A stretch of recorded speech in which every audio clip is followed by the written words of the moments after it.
Hello, everyone. Welcome back to English Over Tea, Listen and Speak. I am your host, Anna, and I am sitting here with my wonderful co-host, Dan. Hi, everybody. I've got my favorite mug right here full of green tea today. Nice. I'm having chamomile. So grab your tea, coffee, or whatever you like to drink and get comfortable. Today we have a really fun topic. We are going to take a trip down memory lane. Oh, I love that phrase, a trip down memory lane. Let's explain that for our listeners really quickly. Good idea. So, a trip down memory lane is an idiom. An idiom is a phrase that has a special meaning. When you take a trip down memory lane, it means you are remembering past events, usually happy or special ones. You are basically taking a mental walk through your memories. Exactly. And today, our trip down memory lane is all about childhood memories. We're going to talk about the funny, awkward, and sometimes chaotic things we did when we were little kids. Yes, because, when you are young, your understanding of the world is, it's pretty limited. Kids are always trying to make sense of complex situations with the little knowledge they have. And because of that, they make the most hilarious mistakes. Oh, absolutely. Like, kids often hear an adult word that they don't know, and they just replace it with a word that sounds similar. Right. Like, here's a perfect example I heard recently. There was a young kid who went to a wedding with his family, and his mom explained that there would be a ring bearer and train bearers. Okay, a ring bearer is the little boy who carries the wedding rings, and a train bearer is someone who holds the back of the bride's long dress, the train. Exactly. But the 5-year-old child didn't know the word train bearer, so he thought his mom said trained bears, like the animal. No way, he expected actual bears at the wedding. Yes. So as the bride walked past, the kid yelled out really loudly, "Where are the trained bears?" Oh, wow, that is amazing. Can you imagine the mother? She must have been so embarrassed. But honestly, that's just a child using, a best fit strategy. They hear an unfamiliar word and map it to something they already know. Exactly. It's actually a very important part of learning a language. And speaking of learning a language, our listeners might actually relate to this. When you are learning English, sometimes you hear a word and your brain just guesses what it means based on what sounds familiar. That is so true. I have a story just like that from when I was a kid. When I was little, my mom told me I couldn't lay on the floor to watch TV. Her reason was because of the draft from the door. Ah, a draft. Let's explain that word. A draft is a current of cold air coming into a room, usually under a door or through a window. Right, but I didn't know the word draft, so I thought she said giraffe, like the tall animal with the long neck. Wait, you thought there was a giraffe at the door? Yes, I spent so many evenings trying to figure out how a giant giraffe flattened itself enough to get under our front door and what it would do to make me sick. I was terrified. Oh my goodness, poor little Dan, just sitting on the floor watching out for flat giraffes. It's funny in hindsight, right? Oh, and hindsight is another great phrase. It means looking back at a situation after it has already happened. In hindsight, those early memories show us a lot about how a child's mind works. They really do. There's another funny misunderstanding with words that I read about. A child was told to go thank a man in a uniform for his service because the man was a veteran. A veteran is someone who has served in the military. Right. But the kid, who was 5, got confused by the word, so he confidently marched up to the soldier and loudly announced, "Thank you for being such a great veterinarian." Veterinarian, an animal doctor. Yes, he conflated or mixed up military service with taking care of animals. The soldier was really nice about it, though. He just smiled and said he loved dogs too. That is so sweet, and it makes perfect sense from a kid's perspective. They prioritize concrete, observable roles, like someone who helps puppies, over abstract concepts like serving in a war. Yeah, there's actually another one just like that. A 6-year-old came home from school around Thanksgiving and told his mom that they learned about Made in Americans. Let me guess, he meant Native Americans? Exactly. He interpreted historical heritage through the lens of manufacturing labels he saw on his toys, because kids see Made in China or Made in USA on everything, so Made in Americans made total logical sense. You know, Dan, linguistic mix-ups are really funny, but I think some of the absolute best childhood stories come from when kids try to be helpful or when they just want to fix things around the house. Oh boy, yes. Whenever a small child confidently says, I can do it myself, or let me help, that is usually a recipe for disaster. A recipe for disaster. That is a great idiom for our listeners.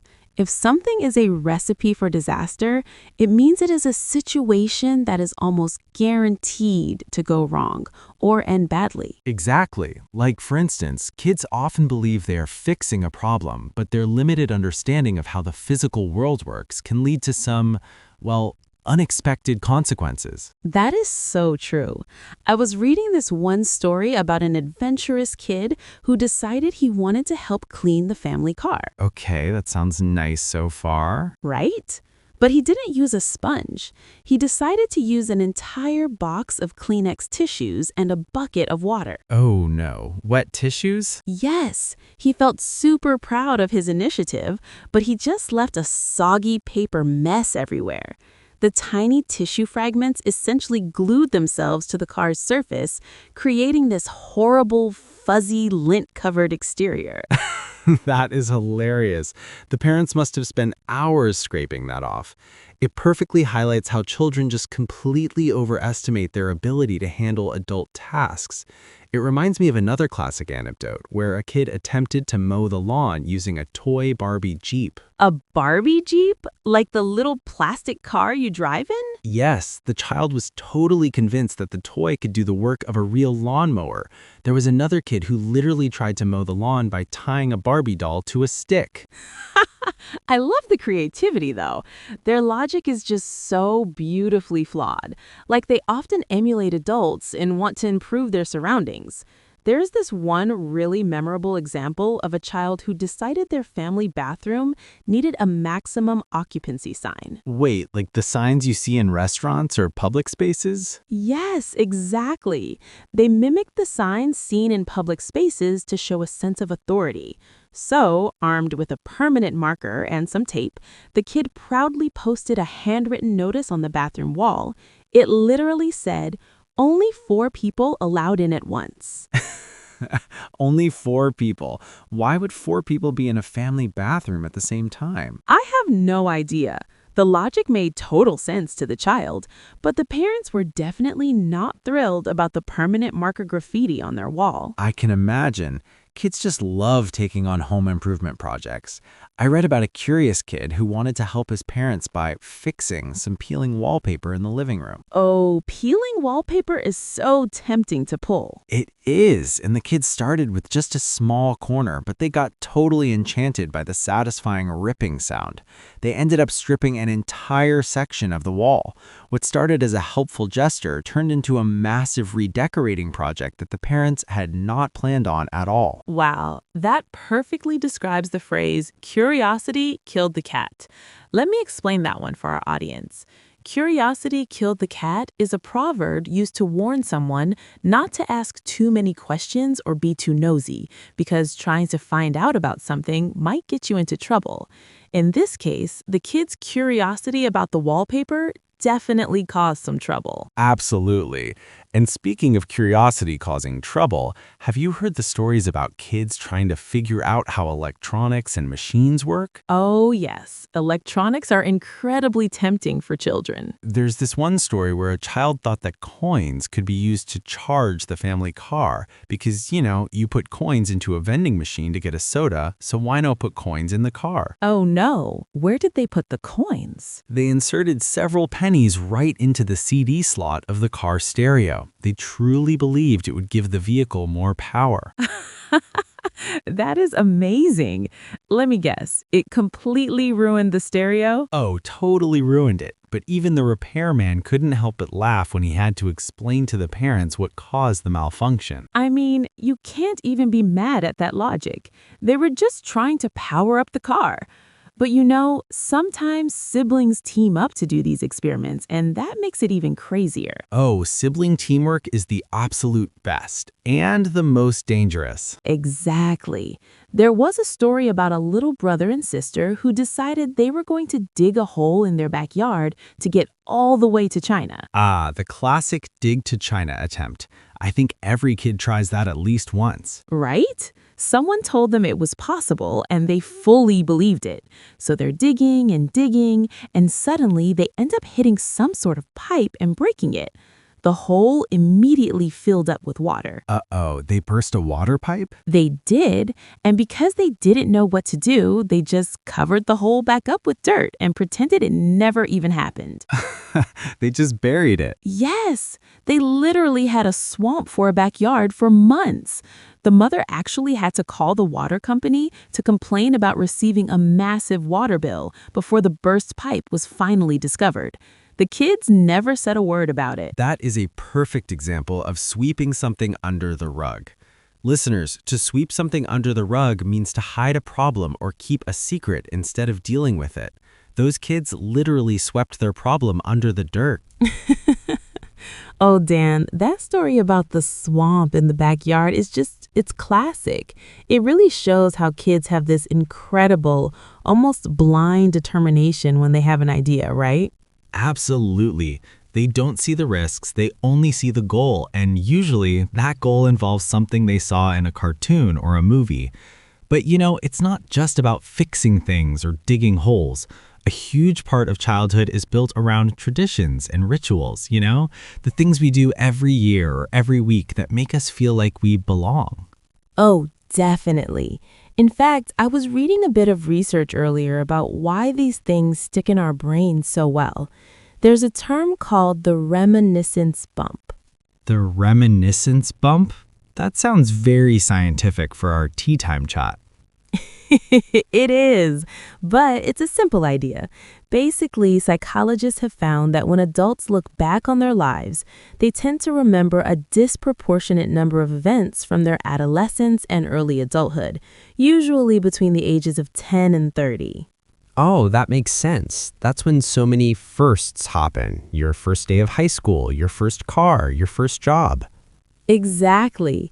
And those memories are often tied to family traditions. Like, think about the tooth fairy. Everyone has a story about that. But did you know that the fairy is actually a very Western thing? Wait, really? I thought everyone had a tiny winged lady visiting them. Nope. In many parts of the world, like Spain and Latin America, they don't have a tooth fairy. They have El Ratoncito Pérez. A mouse? Yes, a little mouse. Kids put their teeth under their pillows, and this mouse, who is apparently very busy, comes to collect them and leaves a small gift or money. In France, they call him La Petite Souris, which literally means the little mouse. I love the idea of a little mouse running around with a sack of teeth. It's much more, industrious. But it's fascinating how different cultures create these rituals to help kids deal with the scary parts of growing up, like a body part literally falling out of your head. Right?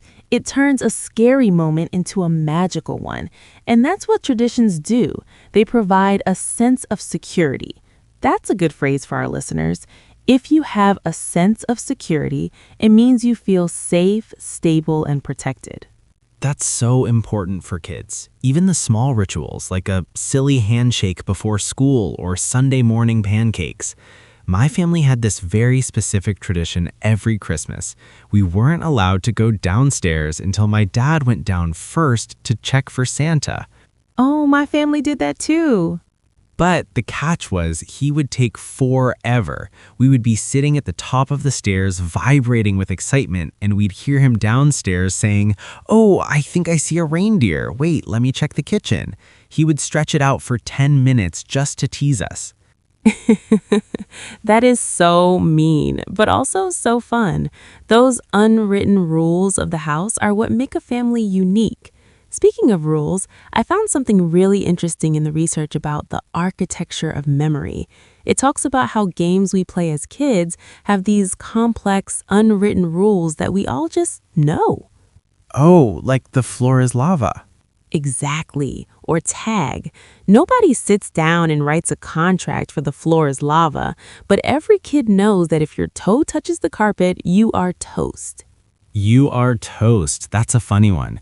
If someone is toast, it means they're in big trouble or they have failed. Like if you don't finish your homework, you're toast. Right. And these games aren't just for fun. They actually teach kids about cultural framing. That's a fancy way of saying that we learn how to act and interact based on the society around us. Even the food we eat as children becomes a cultural archive. A cultural archive. I like that. It's like our taste buds have their own memory bank. Like for me, the smell of burnt toast and cheap strawberry jam immediately takes me back to my grandmother's kitchen in 1995. See, that's exactly it. One of the articles I read mentioned that food is one of the oldest storytellers.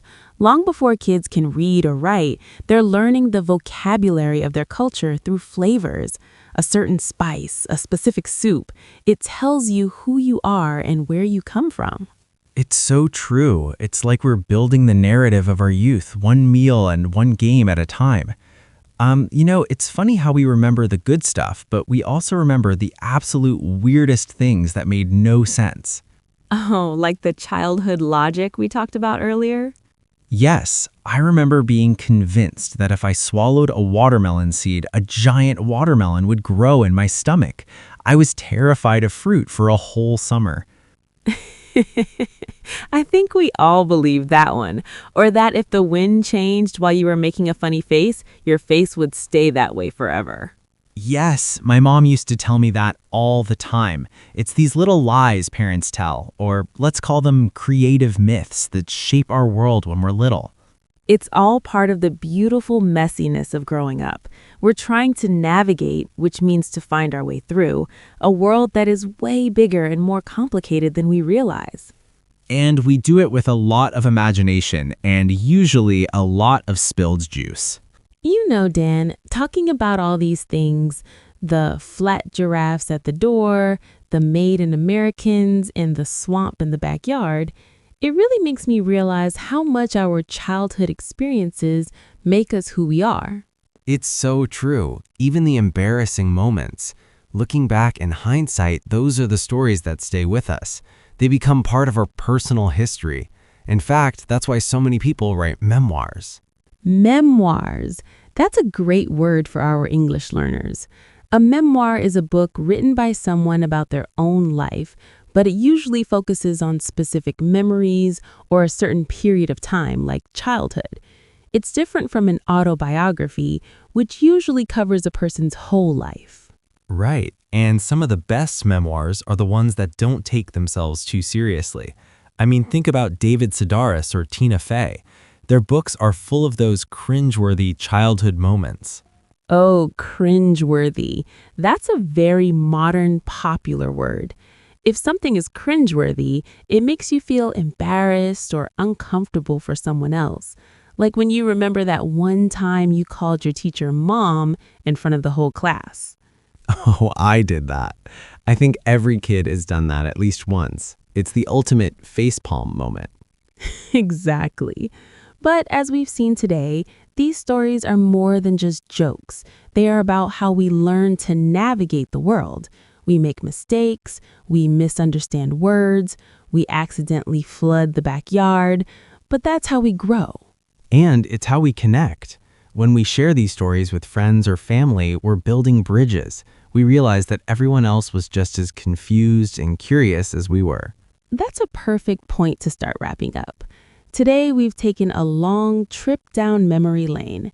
We talked about linguistic mix-ups like trained bears and veterinarians. We talked about DIY disasters involving Kleenex and cars. We even touched on the reminiscence bump and why we remember our youth so clearly. And we learned that whether you have a tooth fairy or a Ratoncito Perez mouse, childhood is a universal experience of wonder and, well, total chaos. Beautifully put, Dan. So, to our listeners, we want to hear from you. What is your funniest childhood memory? Did you ever misunderstand a word in English or your own language? Or maybe you had a family tradition that was a little bit zany. Zany means strange, eccentric, or funny in a silly way. We love zany stories. Please leave a comment on our YouTube channel or send us a message. Sharing your stories is a fantastic way to practice your English narrative skills. That's just a fancy way of saying your ability to tell a story. Yes, don't be shy. Your mistakes from the past are your best stories today. And if you enjoyed this episode, please hit the like button and subscribe to English Over Tea, Listen and Speak. It really helps us grow our community. It does. And don't forget to check the description box for a list of the idioms and phrases we used today, like a recipe for disaster and sweep it under the rug. Well, my chamomile tea is all gone, and I think we've covered a lot of ground today. Thank you so much for joining us, Dan. Always a pleasure, Anna. I think I'm going to go home and check my backyard for any buried pipes, just in case. Good luck with that. And to all our listeners, thank you for spending your time with us. Keep practicing, keep curious, and most importantly, keep sharing those stories. Bye, everyone. Goodbye. See you in the next episode.